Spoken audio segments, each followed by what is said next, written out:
반갑습니다. 4월 25일 화요일 새벽 기쁨의 50일 기간에 하나님께 올려드립니다. 함께 새 힘 얻으리 찬양 부르십니다.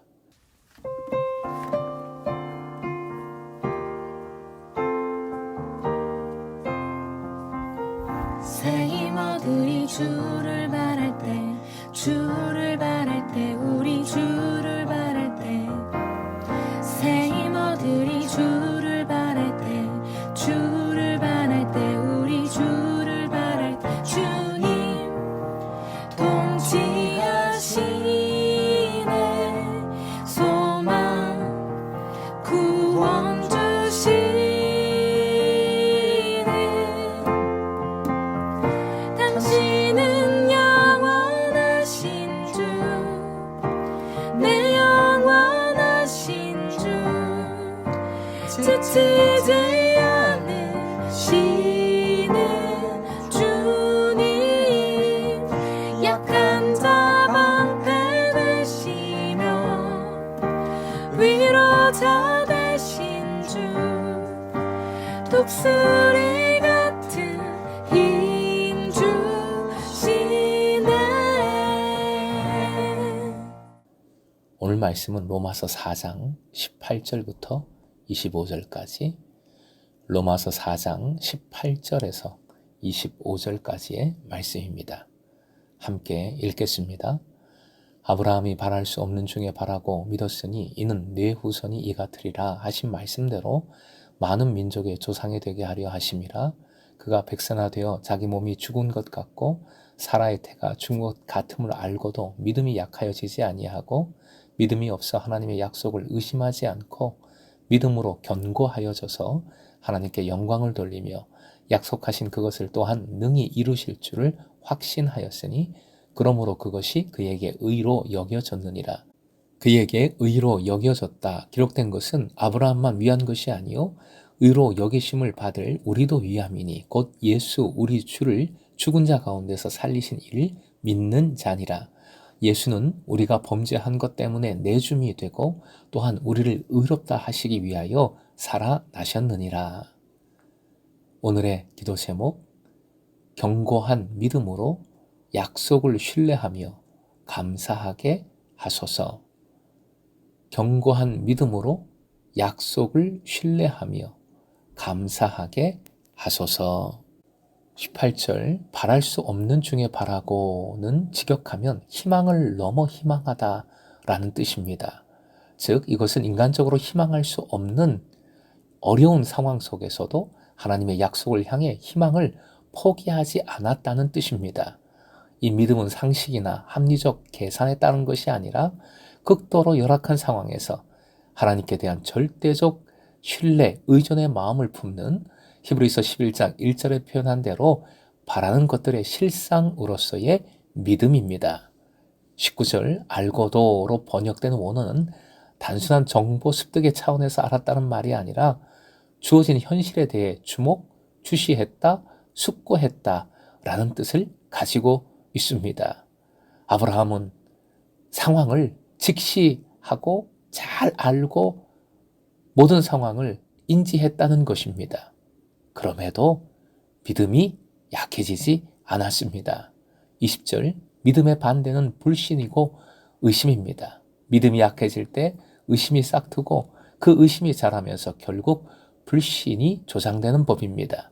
의심하다라는 말은 자신의 마음이 하나로 일치되지 않고 분열된 상태, 나뉘어진 상태, 그리하여 망설이고 주저하는 상태를 뜻합니다.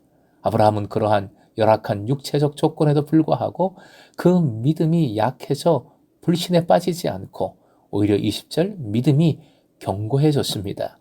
여기서 믿음이 견고해진 것도 자력으로 그렇게 된 것이 아니라 수동태의 표현이 잘 보여주듯 하나님에 의해서 견고해진 것입니다. 이 믿음의 대상 내지 방향은 일관되게 사라를 통해 후손을 주시겠다 하신 하나님의 약속에 있습니다. 견고해진 믿음의 1차적 결과는 20절 후반부에 나타나듯 피조물의 본분대로 창조주 하나님께 영광을 돌리는 것입니다. 하나님의 약속에 대해 표한 감사와 존중의 마음인 것이지요. 또한 이 믿음에는 인내가 전제되어 있습니다. 아브라함은 이 약속이 이루어지기까지 안달복달하거나 조바심 속에서 전전긍긍하기보다 잠잠히 기다렸습니다. 즉 그의 일상이 하나님을 향한 경배와 영광 돌림이라는 평상의 신실함으로 가득 채워져 있었다는 것이지요. 이러한 삶의 모습이 진짜 믿음의 삶의 모습이고 멋지고 매력적이고 행복한 모습이 아닐까 생각이 됩니다. 21절 기다림을 가능하게 한 동력은 하나님께서 약속하신 바를 능히 성취하시리라는 전적인 확신에 있었습니다. 22절 바울은 창세기 15장 6절을 이곳에서 한 번 더 인용하면서 아브라함의 믿음이 의로 여김을 받았다는 사실을 결론적으로 강조합니다. 22절에 주어 그것은 앞에 말씀에 비추어 아브라함이 사라를 통해 자녀를 얻으리라는 하나님의 그 약속에 대한 믿음을 가리킵니다. 23절, 24절 바울은 이 결론적 구절을 통해 아브라함의 믿음과 의가 어떻게 그의 후손들에게 하나의 상징적 예표가 되는지 또 그것이 어떻게 예수 그리스도에 대한 믿음으로 신앙으로 연결되는지를 잘 보여줍니다. 하나님께 대한 믿음 가운데 가장 주된 것은 주님의 무한한 능력에 대한 믿음입니다.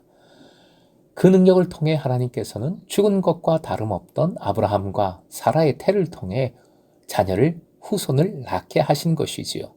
죽은 자를 살리시며 없는 것을 있는 것 같이 부르시는 하나님의 능력은 아브라함과 사라의 죽은 것 같은 몸에 새 생명을 싹트게 하실 뿐만 아니라 예수 우리 주를 죽은 자 가운데서 살리시기도 하는 것입니다. 예수님의 부활은 열악한 현실적 조건 속에서 이삭을 낳게 한 하나님의 그 능력이 작동된 결과입니다. 이 두 사건에서 역사한 하나님은 동일한 하나님이십니다. 누구든지 하나님을 믿는 자들은 앞으로는 아브라함의 믿음에 동참하는 것이고 뒤로는 필연적으로 주 예수 그리스도께 대한 신앙에 이르게 되는 것입니다. 25절은 초기교회의 예배에서 공식적으로 쓰던 고백문이라 할 수 있습니다.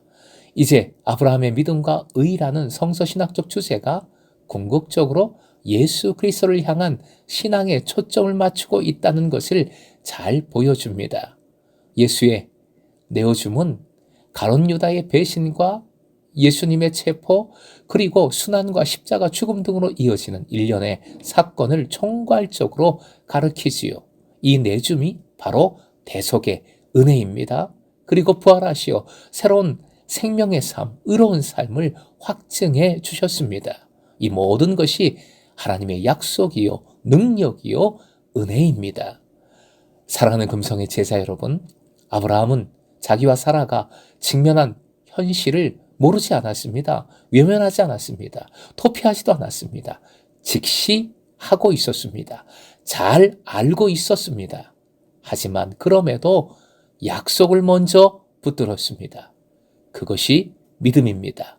그것이 의입니다. 결국 믿음은 약속을 바라보는 것입니다. 어떠한 상황에서도 하나님을 바라며 신뢰합니다. 영광을 하나님께 돌립니다. 일상에서, 평상의 삶에서 하나님을 바라보며 예배하며 감사함으로 살아가는 것입니다.